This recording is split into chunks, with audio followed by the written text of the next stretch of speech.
Bonjour et bienvenue à cette petite vidéo de l'association Communicasso.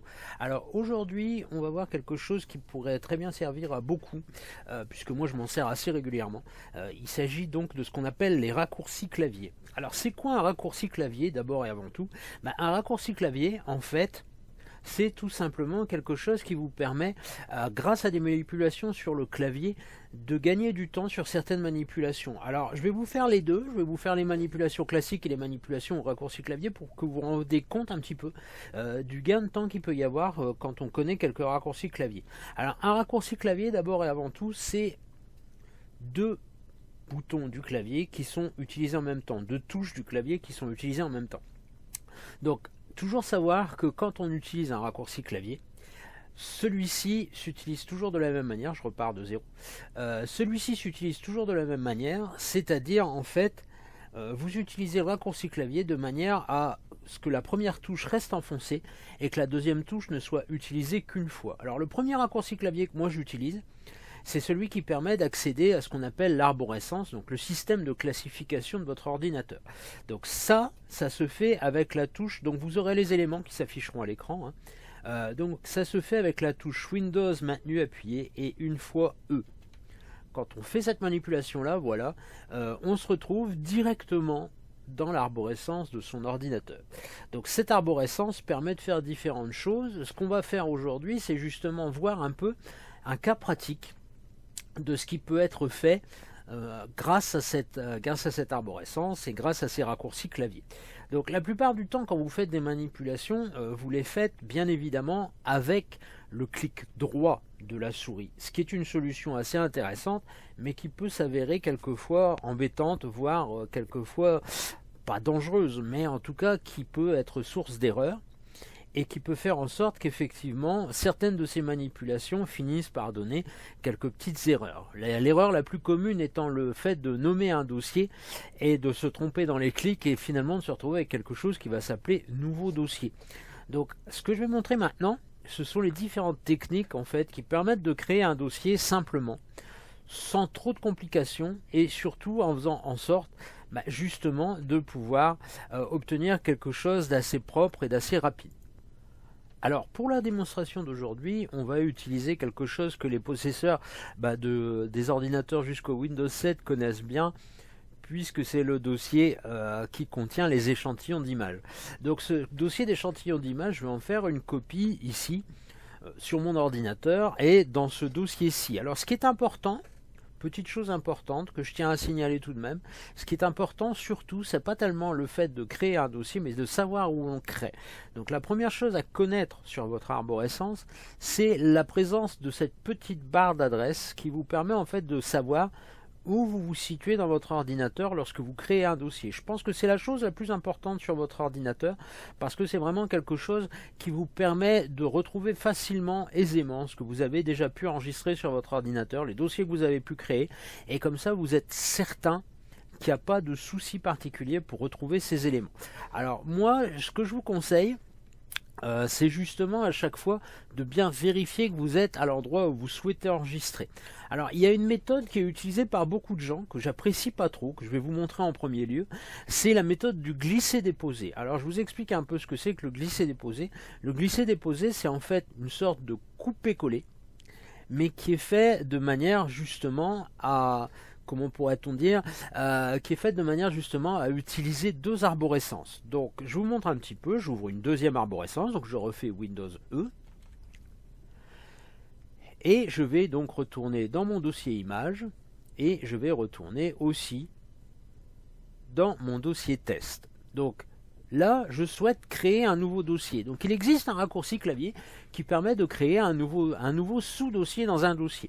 Donc en fait, vous maintenez la touche CTRL appuyé, vous maintenez la touche majuscule appuyée qui est juste au-dessus, en bas à gauche de votre clavier, et vous faites une fois N. Quand vous avez fait ça, vous créez un dossier. Alors la première chose à savoir, quelque chose auquel je tiens particulièrement, c'est que quand vous êtes à cette étape-là, il n'est pas besoin d'effacer quoi que ce soit, il n'est pas besoin d'utiliser sa souris. Vous pouvez vous contenter d'utiliser votre clavier. Donc là, par exemple, je vais appeler mon dossier transfert. Tout simplement, je vais taper transfert et vous allez voir que ça va remplacer, ça a remplacé ce qui était écrit au départ, c'est-à-dire nouveau dossier. Donc de ce fait-là, maintenant j'ai plus qu'à faire entrer pour valider le nom de mon dossier et j'ai tout fait au clavier, je suis sûr qu'il n'y aura aucune erreur. Donc là, j'ai ouvert 2 dossiers. Comment je le sais? 2 arborescences sont ouvertes, tout simplement parce que ici, je vais agrandir un peu, ici vous avez 2 dossiers superposés. Quand je mets mon pointeur sur ces 2 dossiers superposés, je vois en fait les 2 arborescences ouvertes. Si je veux aller sur l'une ou sur l'autre des arborescences, il suffit que je me dirige sur l'arborescence qui m'intéresse. Donc là, par exemple, dans le dossier transfert, je clique dessus et si j'agrandis mon image, vous allez voir qu'en fait, je suis dans le dossier transfert. Si je veux recommencer la manipulation pour aller dans l'autre dossier, je fais rigoureusement la même chose, je mets mon pointeur dessus, je vais sur le dossier test, et là, je suis dans mon dossier test. Donc transfert étant un sous-dossier du dossier test, en fait, on n'a pas l'impression d'avoir bougé beaucoup, mais vous voyez qu'on peut passer de l'un à l'autre facilement. La plupart des gens ne procèdent pas comme ça, la plupart des gens procèdent en glisser-déposer. Donc je vous fais un petit exemple de ce qu'est le glisser-déposer, et vous allez voir que c'est pas si pratique que ça finalement. Donc généralement les gens réduisent la vidéo. Donc généralement les gens réduisent leur arborescence de manière à pouvoir faire leur glisser-déposer. Donc si j'ouvre mon dossier ici et que je fais un glisser-déposer, en fait je vais supprimer l'image qui est ici pour la déplacer dans le dossier qui est là. Vous allez voir ce que ça donne. Je maintiens mon clic gauche appuyé sur une image et je glisse. Et vous voyez qu'il existe bien quelque chose qui prouve ce que je viens de dire, hein. Il y a bien un élément qui vous prouve ce que je viens de dire, c'est qu'il met bien, tant que je n'ai pas relâché, déplacer vers transfert. Si je relâche, la photo n'est plus dans ce dossier d'origine, a disparu du dossier d'origine, elle se trouve bien dans l'autre dossier. Donc c'est bien la preuve qu'on ne fait pas un copier-coller, mais un couper-coller. J'aime pas trop cette technique parce que comme vous pouvez le constater, quand on fait le déplacement, on passe au-dessus de la colonne de gauche d'une des 2 arborescences forcément. Et ce qui fait que souvent, si jamais vous avez le malheur de relâcher votre clic par exemple ici, si vous avez relâché votre clic ici, vous avez déplacé votre photo dans le dossier Asus, ce que vous ne cherchez pas à faire en fait. Donc c'est souvent une source d'erreur que de procéder comme ça, et je préfère très largement éviter cette technique-là parce que justement, c'est un bon moyen de se tromper dans les manipulations et de ne pas savoir où la photo a été déposée finalement. Donc pour le coup, je vais la remettre à sa place et je vais vous montrer comment moi je procède avec les 2 techniques. Donc je réagrandis mes 2 dossiers. Et là, je vais vous montrer les 2 techniques qu'on utilise habituellement. Alors, le copier-coller ou le couper-coller, la grande différence à faire entre ces 2 manipulations, c'est le fait que quand on fait un copier-coller, on fait une photocopie en quelque sorte de l'élément pour le mettre ailleurs. Donc ça veut dire qu'en fait, au terme de la manipulation, vous vous retrouvez avec 2 éléments identiques dans 2 endroits différents. Le couper-coller, vous prenez l'élément, vous le retirez de son support, de l'endroit où il se trouvait, de son point d'origine, pour le mettre ailleurs. Ce qui veut dire qu'en fait, l'élément n'existe plus là où il était avant. Donc tout dépend de ce que vous cherchez à faire, de la manipulation que vous tentez de faire, et donc tout dépend de ce que vous tentez d'obtenir comme résultat. Vous pouvez utiliser l'un et l'autre, l'un ou l'autre. Et donc la plupart du temps, moi j'utilise d'ailleurs le couper-coller de manière assez légère, parce que c'est vrai que si jamais il y a une erreur de manipulation dans le couper-coller, vous pouvez très bien perdre l'élément sur lequel vous êtes en train de travailler. Donc pour éviter ça, bien souvent moi je fais un copier-coller, et après si je considère que je n'ai plus besoin de l'image d'origine dans son emplacement d'origine, je la supprime. Je préfère procéder comme ça plutôt que de procéder comme le font la plupart des gens. Donc là, je vais vous montrer les 2 manipulations qu'on utilise habituellement, c'est-à-dire la manipulation par le clic droit et la manipulation ensuite grâce à ce que j'ai appelé donc tout à l'heure les raccourcis clavier. Donc pour ce faire, je vous montre d'abord la première manipulation. Donc la première manipulation, c'est toujours par le biais du clic droit, c'est-à-dire qu'on se met sur l'objet qu'on tente de couper ou de coller, de copier, et donc on fait un clic droit dessus. Dans la liste qui va s'afficher, on va avoir les éléments ici, couper ou copier. Donc on sait d'ailleurs que la manipulation a été faite correctement quand ce tableau disparaît. Donc si le tableau disparaît, c'est que votre ordinateur a bien enregistré le fait que vous vouliez faire soit un couper, soit un copier. Donc si vous cliquez sur copier, là, je vais le faire, je clique droite gauche sur copier, le panneau disparaît, ça veut dire que l'ordinateur a bien enregistré la manipulation.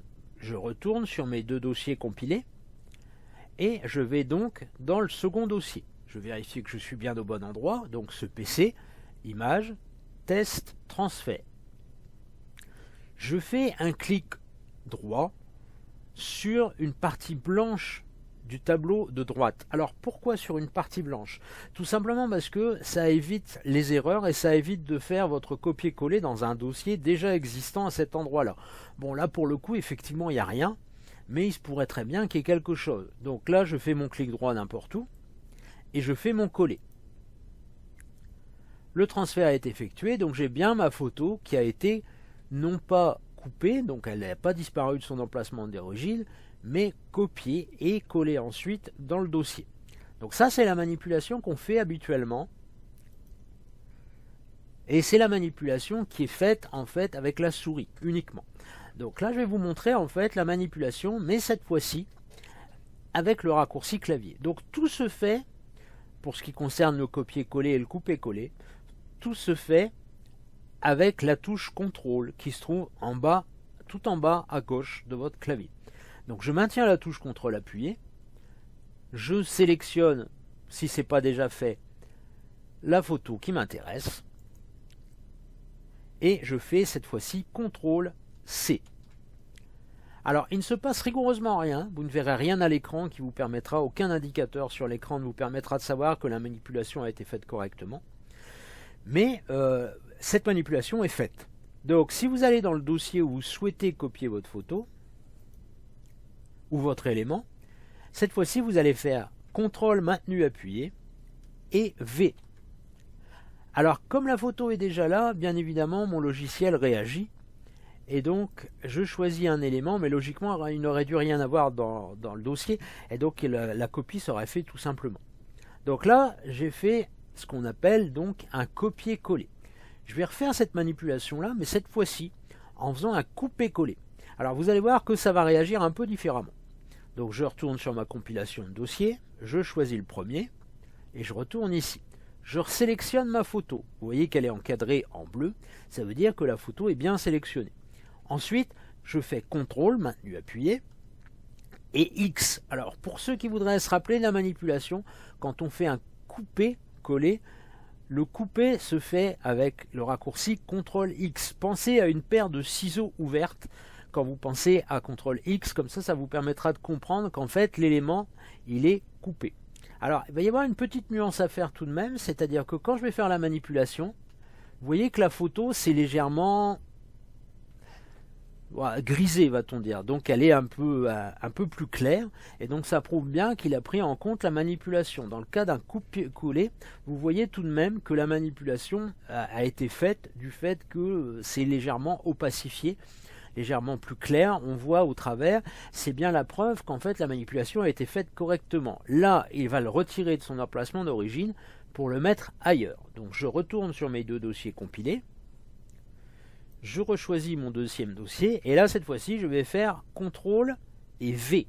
Alors pour penser à V pour coller, c'est vrai que c'est pas évident, donc moi j'ai une petite technique, je dis que c'est en fait une sorte d'entonnoir dans lequel on verse ce qu'on avait été chercher ailleurs. Donc je vais faire mon CTRL V. Il me repose la même question que tout à l'heure puisque j'ai choisi la même photo. Donc je refais la même chose, mais vous voyez que la photo a été correctement copiée-collée. Comment on sait qu'elle a été coupée, collée? Tout simplement parce que dans le dossier d'origine, elle n'est plus présente. Donc vous voyez qu'en fait, le raccourci clavier peut servir à ça. Peut servir à vous simplifier la tâche concernant les copier-coller à faire. Donc la deuxième chose que je voudrais vous démontrer, c'est qu'en fait aussi, les raccourcis clavier peuvent servir à autre chose. Donc par exemple, vous pouvez grâce à ça, renommer un dossier, un élément, comme vous le souhaitez. Donc habituellement, quand on veut renommer un dossier, on le fait de cette manière-ci, toujours la même manipulation, on choisit son élément, on fait un clic droit dessus, et on repère dans la liste en avant-dernier le terme renommé. Si je le fais, vous voyez que là, le terme apparaît en bleu et donc quoi que je tape à partir de maintenant, ça remplacera le terme désert sans que j'ai besoin de faire autre chose. Donc là, je vais retaper désert simplement pour récupérer le même nom au dossier et je vais taper sur entrée. Vous voyez qu'il a changé le nom. En fait, il existe une autre manipulation qui peut être faite de la même manière. Pour renommer un dossier, c'est avec la touche F2. Alors les touches F, ce sont les touches de fonctionnalité qui se trouvent tout en haut de votre clavier, juste après la touche Escape. Donc bien souvent, c'est des touches qui permettent de faire différentes fonctionnalités. Il y en a une dont on parlera à la fin du cours. Mais pour le coup, la fonctionnalité qui nous intéresse, donc c'est F2 seul. C'est un des rares raccourcis clavier que vous êtes amené à faire sans aucune autre manipulation. Si je fais la touche F2, vous voyez que je me retrouve dans la même situation, c'est-à-dire avec mon mot surligné en bleu, ce qui me permet de savoir que je peux le changer. Donc là, je vais remettre une majuscule à désert et je vais commencer à taper. Vous voyez qu'il a remplacé le nom et que cette fois-ci, si je valide avec entrée, il a retrouvé son nom d'origine. Donc c'est une technique assez pratique qui permet de changer le nom d'un élément, d'un dossier, d'une image, peu importe de quoi, mais vous pouvez renommer n'importe quoi comme vous le souhaitez. Donc ça, c'est la première partie du cours, donc on va tout de suite passer à la seconde partie. Je vais donc m'amuser là à utiliser ces raccourcis clavier pour copier les images de mon choix. Cette fois-ci, je vais faire un copier pour copier les images de mon choix d'un dossier à l'autre. Alors, il faut savoir qu'il existe des raccourcis clavier assez pratiques pour, par exemple, sélectionner la totalité des éléments d'un dossier d'une fois. Donc, cette manipulation, c'est en fait CTRL plus A. Vous voyez que là, j'ai sélectionné, puisque tout est entouré de bleu, j'ai sélectionné l'ensemble des éléments de mon dossier. Alors, ça a un côté pratique, mais ça peut être embêtant. Imaginons que ce dossier, par exemple, contienne plus de 300 photos. Si effectivement je fais CTRL A, en fait, sans distinction aucune, je vais sélectionner mes 300 photos pour les passer dans un autre dossier. Mais ce n'est pas forcément ce qui m'intéresse, puisque je peux très bien vouloir dire, je voudrais la photo qui va de la photo 14 à la photo 127. En faisant cette manipulation-là, donc CTRL A, je ne fais que sélectionner tout. Il existe en fait des manipulations, donc des raccourcis clavier une nouvelle fois, combinés avec le clic gauche de la souris qui permettent de sélectionner d'une photo à l'autre certaines photos ou désélectionner certaines autres photos. Donc pour ce faire, je clique n'importe où pour tout désélectionner. Je me dis que je vais commencer par celle-ci et que je vais finir par celle-là. Donc j'exclus le désert et la tulipe de mon choix. Comment on procède ?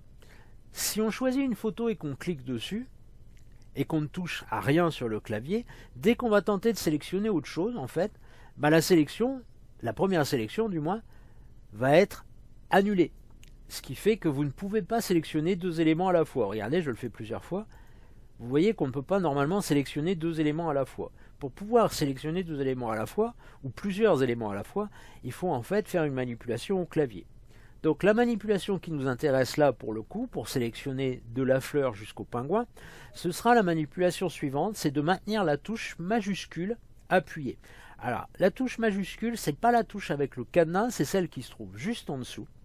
Vous maintenez cette touche appuyée juste après avoir sélectionné la première photo. Vous sélectionnez la photo du pingouin, vous faites un clic gauche et vous voyez qu'en fait il a sélectionné l'ensemble des photos qui vont de la fleur jusqu'au pingouin. Donc ça, c'est une première solution pour pouvoir sélectionner tout ce que vous souhaitez. Par contre, vous vous dites, là on reprend l'exemple de tout à l'heure, donc on est de la photo 12 à la photo 127, vous vous dites, oui mais moi la photo 14 j'en veux pas. Donc dans notre exemple, la photo 14 ça pourrait très bien être le koala. Pour pouvoir le supprimer de la sélection, je vais maintenir la touche CTRL appuyée. Je vais cliquer sur la photo du koala, ce qui va la désélectionner.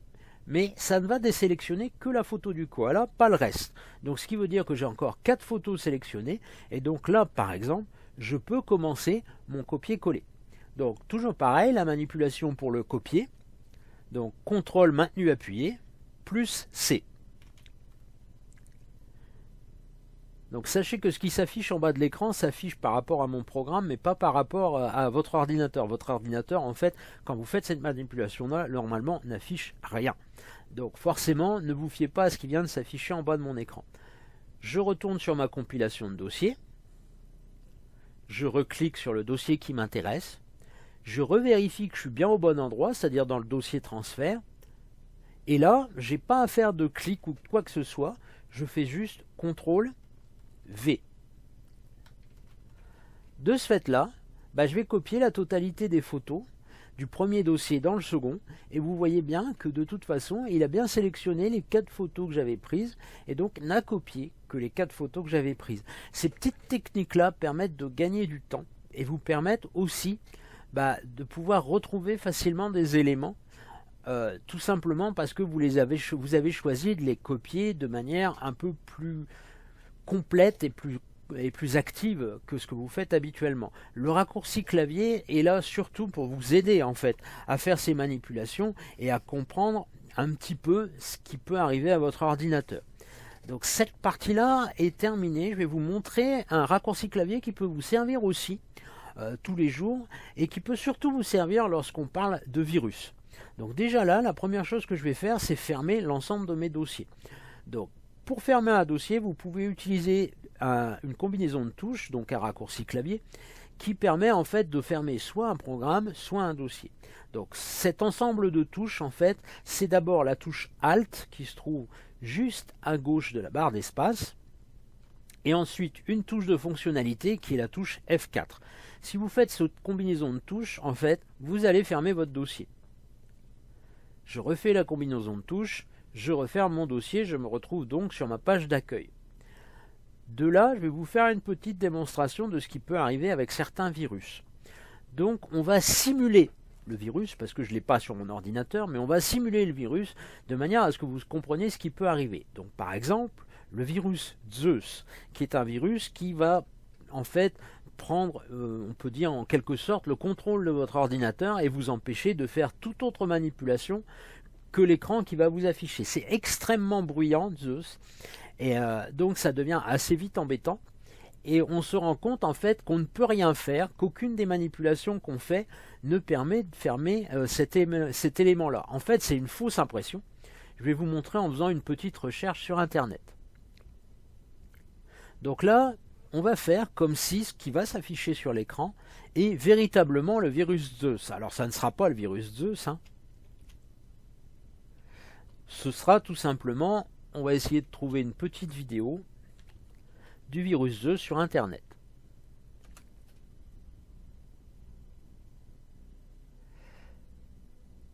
Alors, je vais regarder dans les images, ce sera plus pratique. Donc, ça peut être par exemple quelque chose qui ressemble à ça. Donc, vous avez ça sur votre ordinateur, mais vous n'arrivez pas à le fermer. Il prétend que votre ordinateur est infecté, il vous met une voix qui se répète en boucle, et il vous demande d'appeler un numéro de téléphone qui va vous faire payer une certaine somme pour débloquer votre ordinateur qui n'est en fait pas bloqué. Il y a moyen de débloquer votre ordinateur avec des touches de raccourci clavier. Donc ces touches en question, c'est d'abord et avant tout les touches CTRL-ALT qui se trouvent en bas à gauche de votre clavier. Vous maintenez ces deux touches appuyées et vous y ajoutez la touche supprime. Vous allez arriver sur ce qu'on appelle le gestionnaire de tâches. Donc vous cliquez là sur gestionnaire de tâches et le gestionnaire de tâches va s'ouvrir. Il faut savoir qu'en fait Zeus n'est jamais rien d'autre qu'une page internet. Donc vous voyez que pour l'instant dans la liste de ce que j'ai ici, il y a une page Firefox ouverte. Donc votre virus Zeus fonctionnera de la même manière, c'est-à-dire qu'en fait il ouvrira lui aussi une page internet et vous fera croire que l'ordinateur est infecté. Pour supprimer cette page, rien de plus simple, vous choisissez donc Firefox, la page internet qui est ouverte, et vous faites fin de tâche. Quand vous aurez fait ça, la page qui se trouve juste derrière va se fermer d'elle-même. Tout simplement parce que votre ordinateur va vous permettre d'effacer la dite page et donc va vous permettre de récupérer votre ordinateur et de supprimer cette fameuse page de Zeus. Donc j'ai choisi Firefox, ça peut être Google Chrome, ça peut être autre chose, mais vous misez en fait sur un navigateur, hein, ça peut être Ça peut être Edge, ça peut être Firefox, ça peut être Google Chrome, mais là dans mon cas c'est Firefox, donc j'ai sélectionné Firefox et je fais fin de tâche. Systématiquement, ça a fermé la page en question et ça m'a donc permis de supprimer Zeus de mon ordinateur. Alors bien évidemment, il y a tout de même des traces du virus qui restent sur l'ordinateur. Cette manipulation ne suffira pas à nettoyer votre ordinateur, mais au moins ça vous permet de faire disparaître la page de votre ordinateur. Donc ça permet tout de même quelques petites choses assez intéressantes. Et là par exemple, si je veux fermer la page du gestionnaire de tâches, je vais refaire un raccourci clavier. Le raccourci clavier Alt F4. Donc là, j'ai fermé le gestionnaire de tâches grâce à cette manipulation. Donc vous voyez que les raccourcis clavier servent en général à faire pas mal de petites choses qui sont relativement intéressantes. C'est aussi un moyen de gagner du temps. La plupart du temps, c'est à la fois un gain de temps, mais aussi un risque d'erreur qui s'approche, c'est pas zéro, mais qui s'approche de zéro, puisque toutes les manipulations qu'on fait ne sont pas faites à la souris. Vous ne risquez pas de faire un clic de trop, vous ne risquez pas de faire une manipulation de trop. À chaque fois, vous ne faites que le nombre exact de manipulations pour arriver à votre résultat. Donc forcément, ça veut dire que vous risquez moins de faire une erreur lors de la manipulation qui va par exemple provoquer le fait que vous ne saurez pas où est le dossier, que vous ne connaîtrez pas le nom du dossier, ou que vous serez obligé de refaire une manipulation pour passer du nom nouveau dossier au nom normal, au nom que vous aviez voulu fixer à votre dossier. Donc effectivement, les raccourcis clavier, il y en a pas mal, il y en a beaucoup quand même, hein. On peut en citer quelques-uns comme ça en passant, mais Alt F4 n'est pas le seul, CTRL C n'est pas le seul, CTRL X n'est pas le seul, CTRL V n'est pas le seul, il y en a quelques-uns. Certains qui vous intéresseront plus que d'autres, donc je vous invite à aller voir le petit document que je vais mettre en ligne dans quelques temps, qui va reprendre en fait les raccourcis clavier les plus usités, que je mettrai donc à disposition sur la page internet Communicasso, la page Facebook Communicasso de l'association, qui vous permettra de voir un petit peu ce qui peut être proposé au niveau des raccourcis clavier pour vous faciliter la tâche. C'est tout de même quelque chose qui permet de gagner du temps et qui permet d'éviter de trop utiliser la souris pour éviter les petites erreurs qu'on a habituellement faites sur certains éléments. Donc c'est pour ça que je vous conseille quand même d'utiliser régulièrement les raccourcis clavier et d'aller visiter le site pour voir un petit peu ce qui peut être intéressant dans la liste qui vous sera proposée. A bientôt dans une prochaine vidéo. Je vous souhaite une bonne fin de journée.